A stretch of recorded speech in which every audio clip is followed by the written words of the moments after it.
Welcome to Caribbean Brilliance, where we interview Caribbean Americans. We give them a platform to share their story in hopes that it would inspire and empower the present and future generation. Today, my guest is Romesha Deen. Who is Romesha Deen?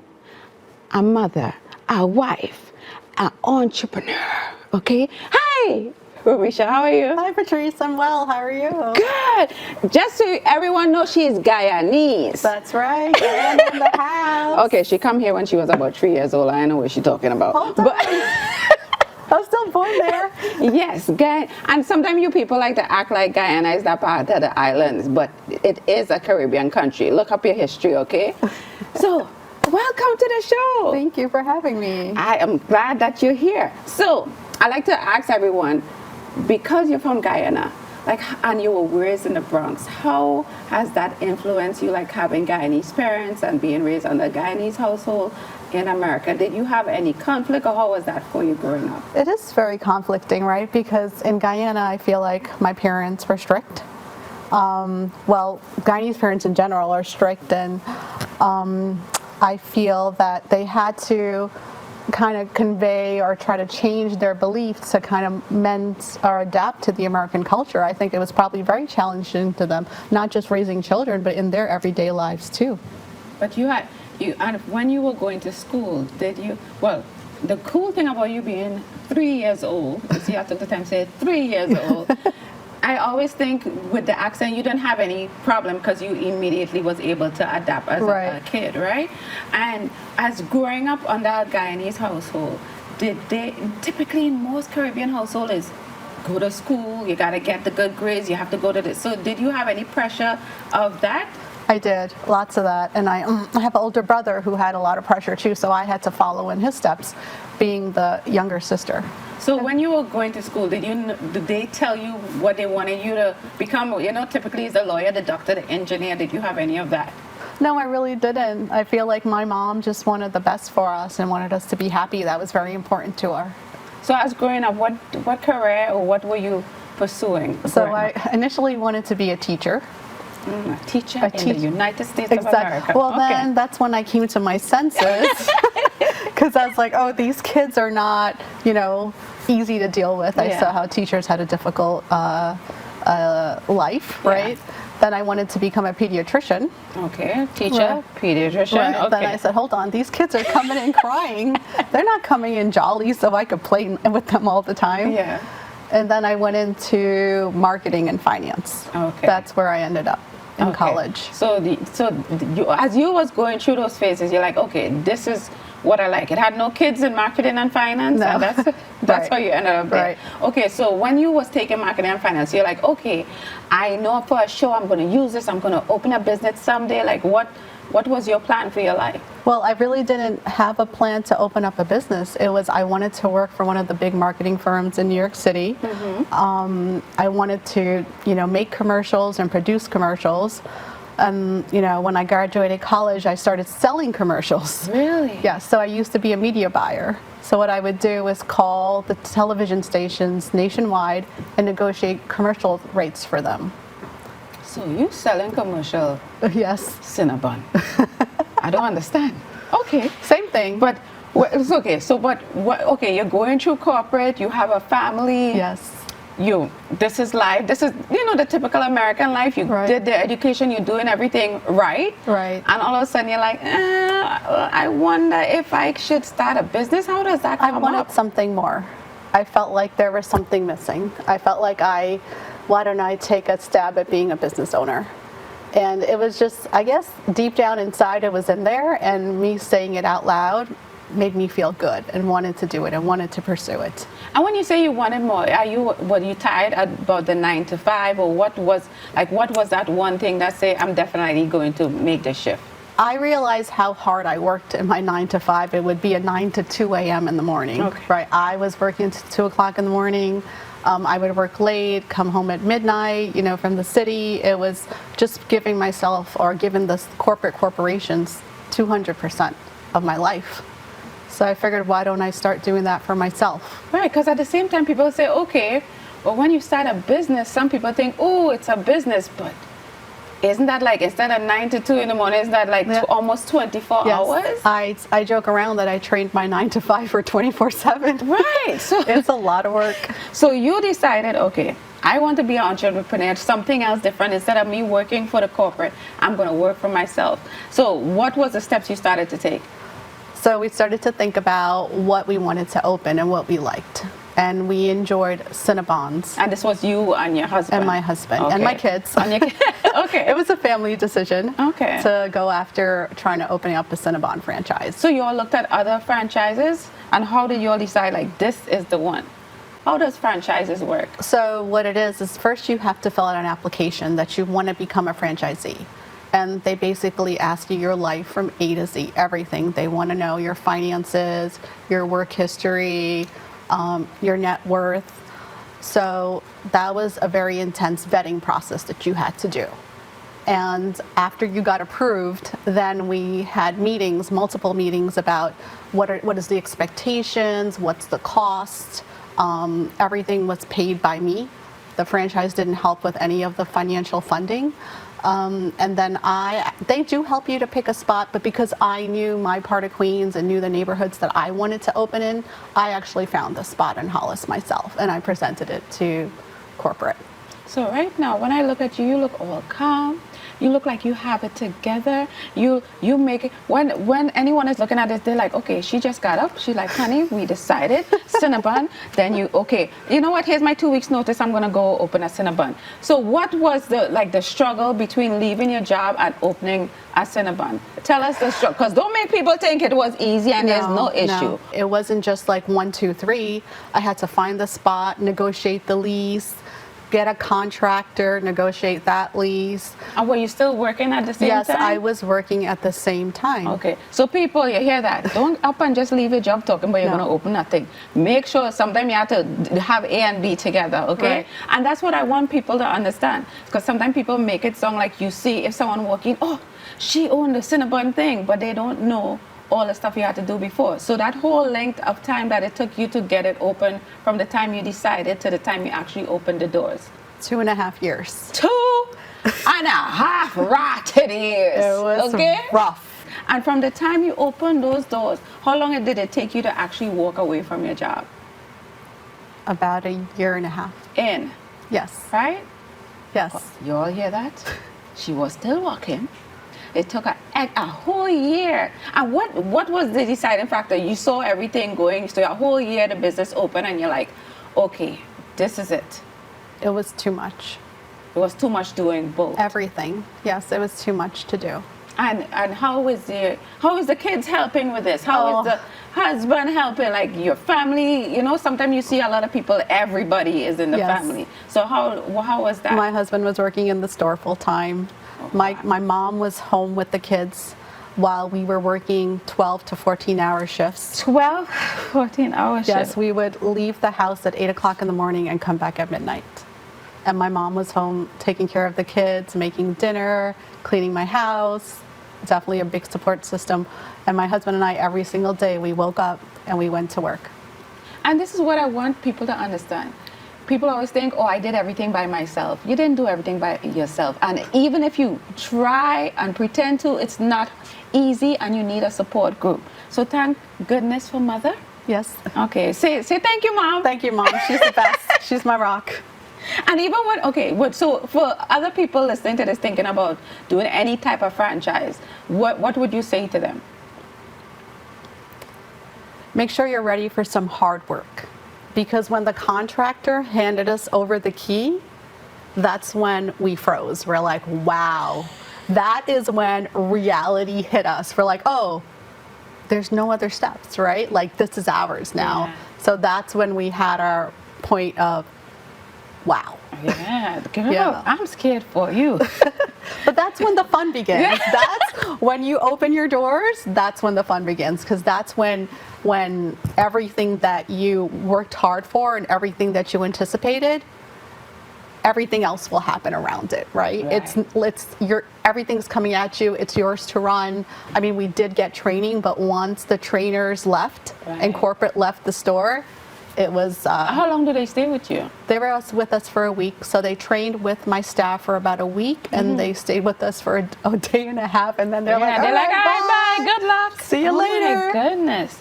That is scary. And since you're Guyanese, when did you know you were the first like Guyanese franchise owner? I kind of had an inkling because I know there was a Cinnabon in Guyana. And then when we went to corporate, I started asking questions, and I actually ended up meeting international corporate. And they mentioned that the Cinnabon in Guyana is actually owned by a Trinidadian. You lie? Yes. So we're taking over everywhere, you know. So he opened up his first Cinnabon in Trinidad. Yeah. And then he approached them to open up the Cinnabon in Guyana. Wow. So you are wow, that's amazing. So you are the first Guyanese-owned Carvel and Cinnabon franchise. Yes. And how did you feel when, that's a big accomplishment, that's huge. I am very proud of that. Right? It is, I'm very, very proud of being that. That's amazing. And what does that represent to you? Like, how does, like, oh my, girl, if it was me, I would have been flying flags all outside. But what does that represent to you? Like, you're an example to other Guyanese, to other people from the islands? Because a lot of times, islands are small. We don't have that many people. Some people never even, they dream about it, but never even come over to America. Right. For you to come here, do the whole business, and so that's amazing. It's a huge accomplishment. It's I'm proud of it. We have, as you know, we put the Caribbean flags on the Carvel ice cream cakes. So I took this national brand and I put this Caribbean flair on it, which I feel like it's amazing and it's proud. You walk into the store, we have Caribbean music playing, soca, calypso, reggae. People are walking into the store dancing. Right. And then what do they see? They see the Carvel ice cream cake with their flag on it. Yeah. And those flag cakes are the most pictured thing in the store. Yeah. People love to see it. And what made you decide to do that? Because you know how most franchises, okay, this is the rules and this is how you have to follow. Right. Like, how do you know what you could do and what you can do, and do you have to get permission? How does that work? Sure. So there are definitely lots of rules I have to follow, lots of monthly surprise visits that we have to adhere to. But I had the liberty of putting anything, well, within reason, on the Carvel ice cream cakes. And I knew it was something that I wanted to do to take it, to show my culture and support my community. And Hollis, we have such a big Caribbean community. Yeah, tell people where the location is. Sure, we're on 20503 Hillside Avenue, on the corner of Hillside Avenue and Francis Lewis Boulevard. There is a parking lot, so you don't have to worry about finding street parking. The store is very, very accessible from the parking lot. Good job. Because I like how you did that so smoothly. Parking is important in Queens. Yeah. So you all could come, you'll have parking, you get your ice cream, you get your Cinnabon. So when you decided to do the whole flag thing, like, tell people come from all over. Yes. Because I saw that you was in the newspaper. Like, oh, I want you to take this moment to be super proud of yourself and understand what you have truly accomplished. Because sometimes people say, okay, I just opened a store. You didn't just open a store, you opened something that's an example for so many people. Yes. That would not think. People are scared to walk away from a job. You walked away from a job and now you own your own business. But like in a family, since you have a family, you have a son and a daughter. Yes, I do. How has that, you said getting up 8 in the morning, coming home midnight, how does that impact like family? Oh, and you're working with your husband, girl. Lord God. My kids have been so understanding and strong throughout this whole entire ordeal, this venture in life. They've supported us so immensely. They're understanding, and when they have parties at school, we know where we're supplying, either Carvel flying saucers or Cinnabon desserts. So their friends enjoy that their parents have a Cinnabon and a Carvel for any of their school parties. Well, the mom is cool then. And when people take on something that's challenging as this, right? What, for instance, would you say keeps you grounded and make you not want to give up? Because I'm sure along this whole process, taking 2+ years, deciding to walk away from your job, they must have challenges along the way. Like when at times, maybe in the beginning, did you have, in the beginning you want to be like, I don't what know. did we do here? Yeah. What did we do in our lives? Yeah, why did we do this? I think what the heart wants, the heart gets. Like I feel, and that's kind of like how I've lived my life. When I feel that I want something here, I go above and beyond to achieve that. And I feel my heart's in that store because I work so hard for it. Yes. And do you think this one store, do you think you might open other stores, or you have like any? I would love to, but I have to get approval from my husband. You're like, you know what, we went through in the first place. Would you say entrepreneurship is for everyone? No, And it's not. And why? It's not. And why not? Because you have to have that drive to continue each and every day. The drive to continue to recreate yourself and to continue your marketing and to say, what's the next thing out there? You can't continue to have the same products and do the same marketing. You have to try. It is a 24/7 job, because when your door closes, that's not when everything else closes, right? You still have to do payroll, you have to do scheduling, you have to do inventory, you have to think about, okay, what specials am I gonna run? What sales did I do tonight, right? Think about, it's not a paycheck, a regular paycheck you're getting every single week. You're getting a different paycheck every single week. Weather is impacting, social is impacting, political impacts, right? Having your own business, there are a lot of surrounding influences that you can't control. But what you can control is the amount of effort and time you put into this business. It takes 200%. So put this, no, you can't do 100%. You have to do 200%. And when you walk into my store, you'll see that 200%. Yeah. You'll see the quality of products we have, the way the store looks, how clean the store looks. Everything that I do at 200%. I'm very, very meticulous. My staff will probably tell you I'm a really tough boss. So with all you just said, right, someone here listening might get exhausted. They're like, that's definitely not for me. So do you still have time for self-care? I do. I try, yes. I think it's very important. I have to find time for my house to clean wash the dishes, cook, be with my children, be with my husband. It is a lot.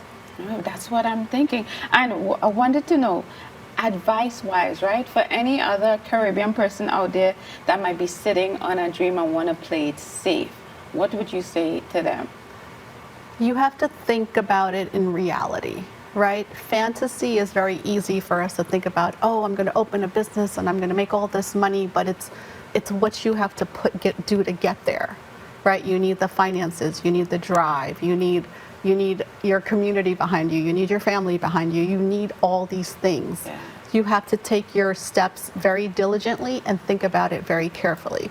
There were a lot of times throughout this process, before we opened, we were hit with many roadblocks, personally as well as financially. So it's important for you to think about and sit down, do I really want to do this? Is this a sacrifice I want to make? Because it is a sacrifice. Because you are sacrificing yourself, you're sacrificing your time to open up a business. And no one knows that. And I didn't know this before I became a business owner. Right. I went and spoke to other business owners and other franchisees. And did they make it sound like it was? No. They were like, maybe corporate told them, don't, we're trying to sign this deal. Yeah. Okay. Well, so with that said, now this is why, Romesha, I would love to present you with this cup, and it says, in recognition of amplifying Caribbean brilliance, we thank you for your contributions. Thank you. What's that? Well, being Caribbean, if I didn't bring something for you, you would have talked my name.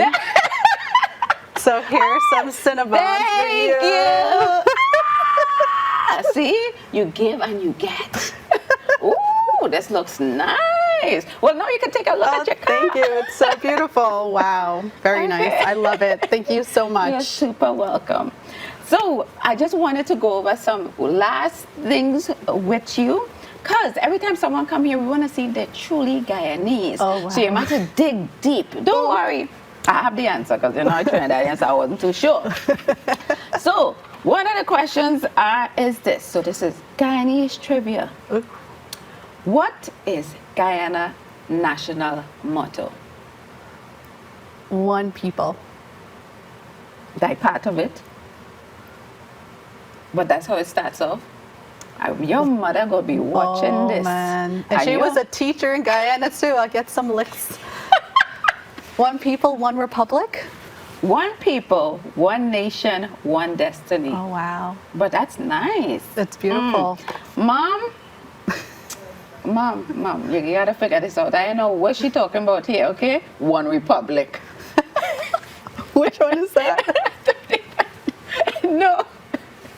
Okay. Guyana is the only English-speaking country in which continent? South America. Yeah, girl, you would have been really embarrassed. Wow. It would have been embarrassing. What is the name of Guyana's famous waterfall? Kite Falls. Yeah, that and all I know. I want to go soon. Oh, we're going to talk about that too. Okay. Pepper pot is traditionally eaten during which holiday? Christmas. You know, I only found that out last year. I had no idea. I just thought it was like how because it's like that's like where they mix up everything together, all the different. It's the different types of meats. Yes. Okay, and with rice and stuff like that. No. It's just meat. It's meat with the sauce, casserip. Different people make it really different. You could put oxtail in it also. Really? And beef. Some people are trying to make chicken pepper pot. And what it is, it's very thick, and you eat it with the plat bread, the Guyana plat bread.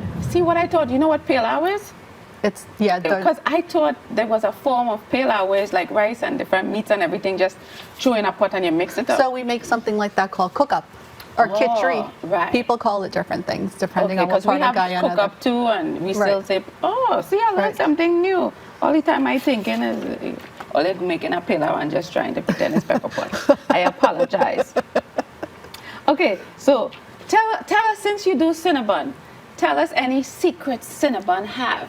Because I only learned something today about cinnamon and how they do the cinnamon. So if I wanted, I could just look up the recipe and just go make my own Cinnabon and taste exactly the same. No, you can't do that. And why not? Because the cinnamon is made strictly for Cinnabon, and no one else can purchase it except Cinnabon. And where is it made? It's from Indonesia. Indonesia. So this is a special Cinnabon. And how long Cinnabon been around anyway? Oh, that's a good question. I think, in the early 2000s. Because I remember I ain't going to tell you what year I come to this country, or I go try to calculate my age, and I like to age backwards. Okay, because I think when I came to this country, I remember seeing Cinnabon, and it was I used to love to go to the mall to have Cinnabon. I don't see corporate's going to get on me now, so I'm getting in trouble with my mom, getting in trouble with corporate, my husband, who else? After this interview. And is anything, like, for all your experience, what is like one lesson that it has taught you? Because even though you thought you was getting into, it proves that you wasn't 100% and you learn as you go. Like, what are some life lessons you have learned? That you're stronger than what you are. Yes. Wow. Even my husband said, he's like, I don't know how you can get up after working so long the next morning and you're go, and you're so optimistic and you're ready to battle whatever comes to you. Wow. So with all this newfound knowledge and all that stuff you have discovered, what's next for Romesha Deen? What's next for you? What's next for the business? What's next for your family? I would like to spend more time with my family. I think the last 2.5 years, we really haven't been spending a lot of time together. So now that I feel like the business is in a good place, I'd like to take us on a nice family vacation. We did little mini ones, but something for us to enjoy each other. And what about Guyana? When you're going back Guyana with the family? Soon. I'd like to go back soon. Guyana Tourism wants to send me to Guyana. Let's go. So with all that said, so you would, in this moment right now, even though all the stuff you've been through and you have come this far, you are glad that you did make that transition? Wow, that's a tough question today. Well, I'm so proud of myself. I came up with a good question. That's a good question. And it's something like to dig deep. Yes. I mean, it might have the good, the bad, yes. I think I still would want to do it because, like I said, my heart's in that store. Yeah. And but anything you might be do differently? I'll probably do more negotiating with the corporate, be a little bit more, because I didn't know what I was getting into, right? I was the amateur. So corporate had the upper hand with me, right? So there was a lot of things like I would want to change with the things that are in the store. So what they give you a blueprint of, I want you to put the sink here, I want you to put a fridge here, I want you to buy this specific tile, right, from this manufacturer. So this is how strict it is. They tell you what manufacturer to use, where to buy it, who to purchase it from. I need this color. You see those lamps in my store? Yeah. I don't want to tell you how much they cost, right? So it's like, it's ridiculous. So you have to, you know, talk to them and, you know, get more. If I had known, if when I do this again, I think I would be more cognitive about everything that's going on and have more of a say of what I want, when I want it, and how I want it. Okay. I think it's very important. Okay. And I even have franchisees that are new coming and talking to me about my experience. And we have people coming in from other stores taking out pictures of my cakes. So we have Carvels that have been open for a very long time, and apparently I guess I have all the great looking cakes in my store. So people from other Carvels are coming in and taking pictures of my cakes and replicating it or trying to replicate it in their store. So corporate says I should, you know, take that as a compliment. I was like, I just got here. Maybe I should go take pictures of their store, their cakes. You came up with your own thing, and then people, I guess it is a compliment in its own way, how you see it, but that's amazing. You're doing something different. Yes. You're standing out. So tell the people again, you know, if they want to, if you're like on any social media, if they want to reach out, if they want to stop by, like the time the stores are open, the time the store is closed, feel free. This is your moment to shine and tell the people. So like I said, we're on 20503 Hillside Avenue, Hollis, Queens, New York, in the Fran Hill Shopping Center. Our Cinnabons are freshly rolled, and you can tell by the big belna or rolling pin we have in the store. Also, our ice cream is freshly made. We make really amazing Caribbean flavors like grape nut, butter pecan, rum raisin, tres leches. We do a lot of different flavors with our, you know, Caribbean culture. Also, our hours are Monday and Tuesday, 11 a.m. to 9:30, Wednesday, 11 to 10, Thursday through Sunday, 11 to 10. So come on, check us out. You'll have the best Cinnabon, the best ice cream. Come in dancing or get prepared to dance. We see a lot of people with their moves. I can go back to my camera. You can see the men and the women are dancing in the store when they come in. And then you could check out our amazing flag cakes and all the other amazing products we have in the store. Thank you. Like, I'm one of those people that come and dance. I was like, oh, and now Trinidad Carnival coming up, so I expect to only hear Trinidad music. Okay, let me know when you're coming, and then we'll switch the music. No problem. But thank you so much, Romesha, for being a guest today. I'm sure you have inspired someone. If you want to reach out to Caribbean Brilliance or Miss Francois, that's MSS for multi-talented and super sexy, you can find me on all relevant social media. With that said, don't forget to inspire and empower someone else. Until we live again, be brilliant.